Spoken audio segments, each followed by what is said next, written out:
तो नमस्कार, आदाब, सत श्री अकाल।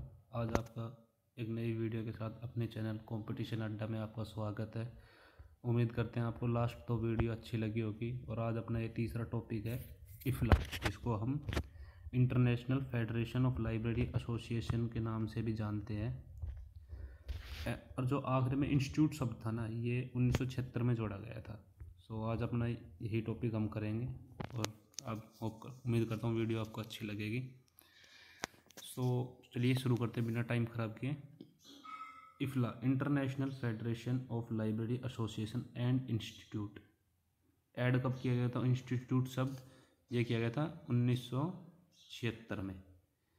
और क्या नाम है, हाँ, तो इसका पहला पॉइंट है, it is a non government professional organisation. मतलब कि यह एक नॉन गवर्नमेंट ऑर्गेनाइजेशन है और मतलब कि प्रोफेशनल ऑर्गेनाइजेशन, जिसका मतलब एक अच्छी खासी जिसकी पकड़ होती है।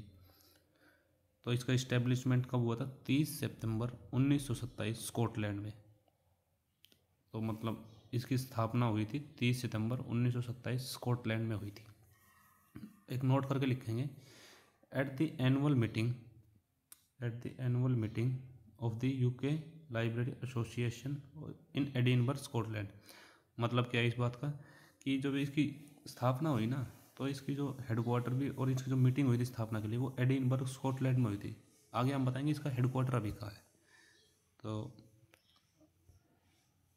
आगे चलते हैं, एक नोट करके और लिखेंगे। 1971 में इफ्ला ने,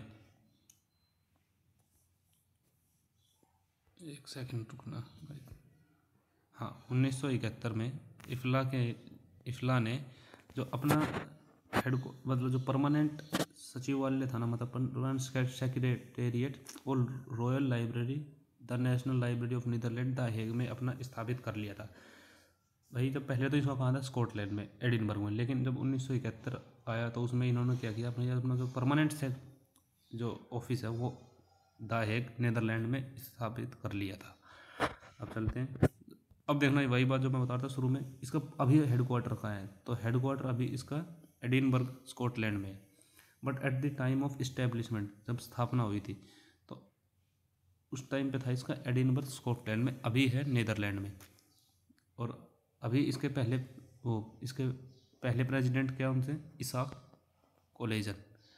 लेकिन अभी कौन है? Vicki McDonald. तो ये अपना है ना, एक एक नंबर के आएंगे, ये याद करके हुए चलना है हमको, ठीक है। तो जैसे कि मैंने शुरू में बताया था, it is a international organization, publications of IFLA. मतलब कि इफ्ला के द्वारा क्या क्या प्रकाशित किया जाता है। तो सबसे पहला तो इसको देखना, इफ्ला जर्नल क्वार्टरली। ये वैसे थोड़ा मेन है, ये पेपर में आया हुआ है। इफ्ला जर्नल क्वार्टरली और इफ्ला एनुअल, इफ्ला डायरेक्टरी, जो कि इसकी एक हाफ ईयरली इसकी वो है फ्रीक्वेंसी। और अगला वो है जो इसका publication, national and international training. ये थोड़ा मेन है, इसको याद करते हुए चलना।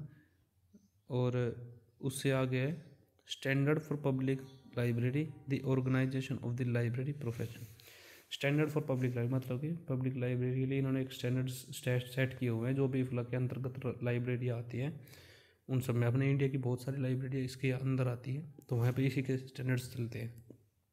दी organization of the library profession, मतलब लाइब्रेरी प्रोफेशन की क्या क्या ऑर्गेनाइजेशन होनी चाहिए, वो भी इन्होंने अपनी एक मतलब पब्लिश करते हैं। उसको काफ़ी सारी लाइब्रेरियाँ मानती है। अगले इसकी पब्लिकेशन कौन सी है? इफ्ला ट्रेंड, जिसकी फ्रीक्वेंसी बाइनियल रिपोर्ट होती है, मतलब कि 2 साल में एक बार। इफ्ला ट्रेंड्स का क्या है? IFLA medium term planning programme करके है। Corporate heading their use in library catalogue and national bibliography, एक ये भी इसकी पब्लिकेशन होती है। तो आगे चलते हैं, मतलब इफ्ला के द्वारा कौन कौन से प्रोग्राम चलाए जाते हैं, मतलब कि programs of run by IFLA. Universal bibliography control, UBC, काफ़ी इंपॉर्टेंट है, 1 नंबर में आया हुआ है। Universal bibliography program, international mark MACR, universal availability of publication UAP, ये भी एक प्रोग्राम इसी के द्वारा चलाया जाता है।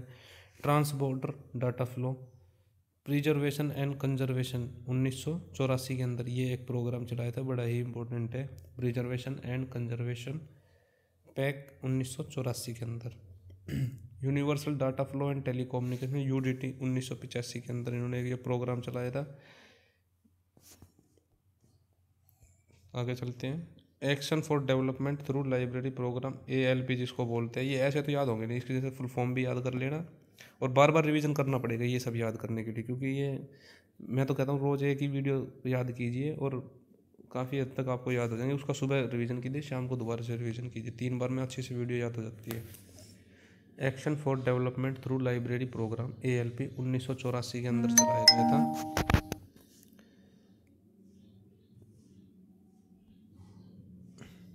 इंटरनेशनल एडवाइजरी प्रोग्राम IAP 2016 के अंदर सबसे नया प्रोग्राम यही चलाया गया है इनके द्वारा, इंटरनेशनल एडवोकेसी प्रोग्राम।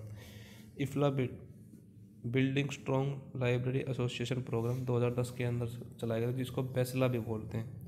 ये काफ़ी बार आ चुका है वैसे तो, 2010 के अंदर इन्होंने चलाया था। और एक आखिरी प्रोग्राम ये था इनका, universal bibliographic control and international mark. ये दोनों प्रोग्राम को जोड़ के एक प्रोग्राम बनाया था इन्होंने। अब आगे देखते हैं। 1985 में ILA द्वारा इफ्ला रीजनल सेमिनार ऑन UAP का आयोजन किया गया था और 1992 में इफ्ला जनरल कॉन्फ्रेंस भी नई दिल्ली में आयोजित की गई थी। जो ये इफ्ला होता है ना, हर साल अपनी कॉन्फ्रेंसेस आयोजित करता है जगह जगह जाके। तो अपने इंडिया में इन्होंने 1992 में जनरल कॉन्फ्रेंस तो 1992 में नई दिल्ली में हुई थी। 1985 में इफ्ला ने ILA के साथ मिलकर regional seminar programme on UAP का आयोजन भी किया था। आगे चलते हैं। UBC universal bibliographic control. अब तो देखो हमने सुबह जो ऊपर हमने प्रोग्राम पढ़ा था ना, उसी को थोड़ा डिटेल में बताया।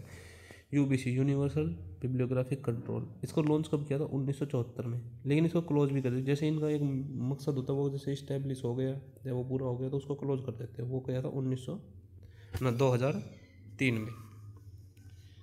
आगे चलते हैं। UAP universal availability of publication, इसको स्टार्ट कब किया था? 1976 में। बंद कब कर दिया था? 2003 में। आगे चलते हैं।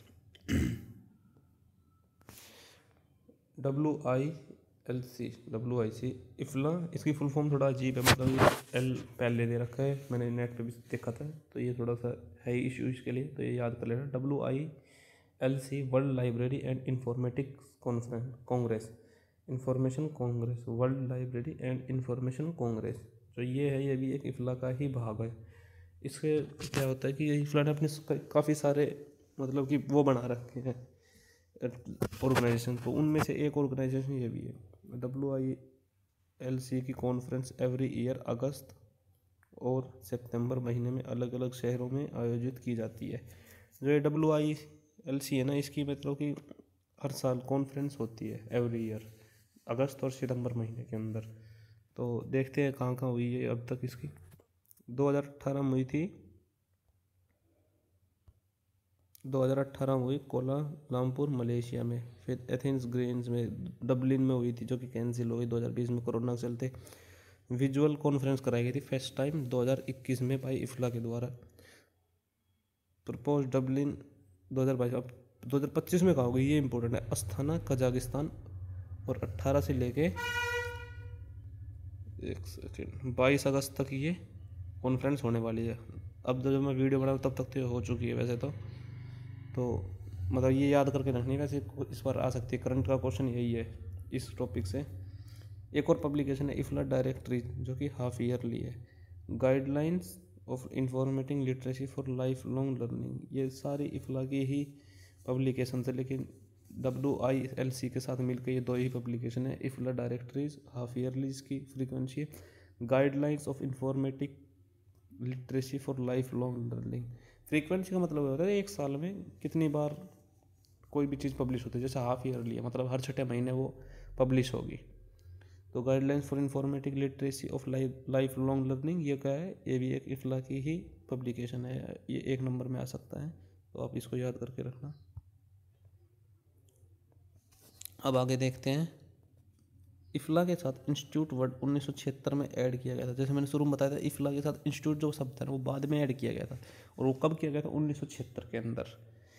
अब देखना, इफ्ला जर्नल जो कि इसकी फ्रीक्वेंसी क्वार्टरली है, पब्लिश कब हुई थी? 1975 के अंदर। जो इफ्ला जर्नल है जो कि क्वार्टरली, जिसकी फ्रीक्वेंसी है क्वार्टरली मतलब त्रैमासिक, जिसका मतलब कि हर 3 महीने में पब्लिश किया जाता है, एक साल में 4 बार। तो पब्लिकेशन ईयर है इसका 1975 के अंदर।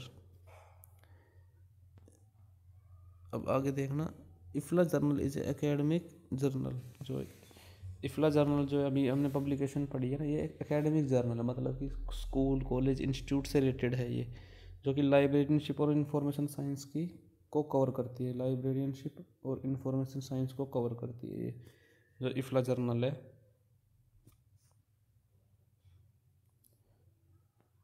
जो इफ्ला जर्नल है ये लाइब्रेरी साइंस को और लाइब्रेरियनशिप और इंफॉर्मेशन साइंस को कवर करती है। Published by Saga publication from IFLA site. ये इफ्ला की तरफ से सागा पब्लिकेशन के द्वारा ही पब्लिश की जाती है। अब बस अपनी वीडियो कंप्लीट ही होने वाली है। Advancement of librarianship program is started by IFLA. जो एडवांसमेंट ऑफ लाइब्रेरियनशिप प्रोग्राम यानी एक तरह का प्रोग्राम है, स्टार्ट किसके द्वारा किया गया था? 1 नंबर में क्वेश्चन आया था, स्टार्ट किसके द्वारा किया गया था? ये सिर्फ क्वेश्चन है जो आपको बताऊंगा मैं।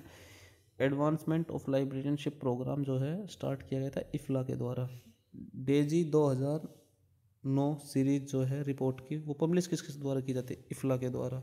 जो डेजी रिपोर्ट है ना 2009 के अंदर पब्लिश हुई थी, जो कि एक सीरीज़ है उसकी, वो इफ्ला के द्वारा पब्लिश की जाती है। इफ्ला कॉन्फ्रेंस भारत में 1992 में 24 अगस्त से लेके 28 अगस्त तक आयोजित की गई थी। जो इफ्ला कॉन्फ्रेंस है ना, ये 24 अगस्त से लेके 28 अगस्त तक आयोजित की गई थी इंडिया के अंदर 1992 में। तो ये मतलब एक क्वेश्चन था कि कब हुई थी। मेनली तो आपको सिर्फ ये 1992 में याद रखना है, 24 से लेके 28 तक तो रेयर चांस से पूछा जाएगा। अभी देखते हैं। हाँ, किस एसोसिएशन ने यह सुझाव दिया था कि प्रत्येक 3000 लोगों के लिए एक लाइब्रेरी होनी चाहिए?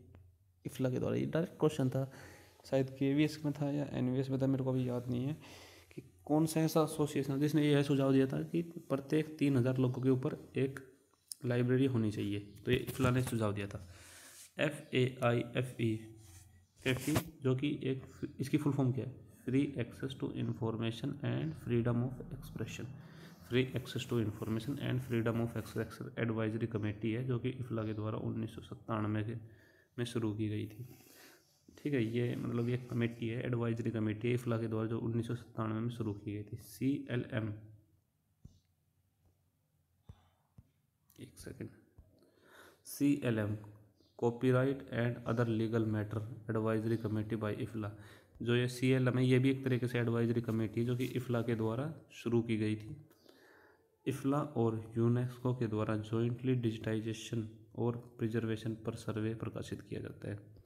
जो इफ्ला है ना और यूनेस्को है के द्वारा एक joint digitisation and private preservation पर सर्वे है जो कि प्रकाशित किया जाता है। तो ये जॉइंट प्रोग्राम है इन दोनों का, बस आपको यही याद रखना है। इफ्ला किसके साथ मिलके, एक सेकेंड, इफ्ला किसके साथ मिलके? यूनेस्को के साथ मिलके जॉइंट डिजिटाइजेशन प्रोग्राम प्रिजर्वेशन और सर्वे के लिए प्रकाशित करता है। डायरेक्ट एक क्वेश्चन, 1 नंबर में एक क्वेश्चन आने वाला है।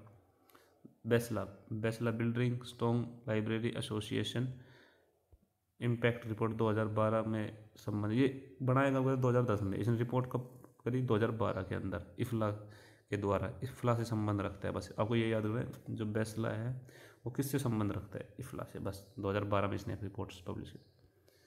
सो उम्मीद करता हूँ गाइज आपको ये वीडियो बड़ी अच्छी लगी होगी। आज अपनी ये तीसरी वीडियो थी और 3 टॉपिक हमने कवर कर लिए हैं ऑलमोस्ट। धीरे धीरे हम सारे टॉपिक कवर कर लेंगे एक एक करके, और आपके जो भी अपकमिंग एग्ज़ाम्स हैं उन तक लगभग उम्मीद करता हूँ मैं सारे ही टॉपिक करा दूँगा। सो बस यही उम्मीद करता हूँ। आप वीडियो आपको अच्छी लगी हो, लाइक करें, शेयर करें अपने चैनल कंपटीशन अड्डा को, और सब्सक्राइब करें। ज़्यादा से ज़्यादा अपने दोस्तों को भी बताएं इसके बारे में कि भाई यहाँ पे एक सीरीज़ चली हुई है। So thank you guys video देखने के लिए।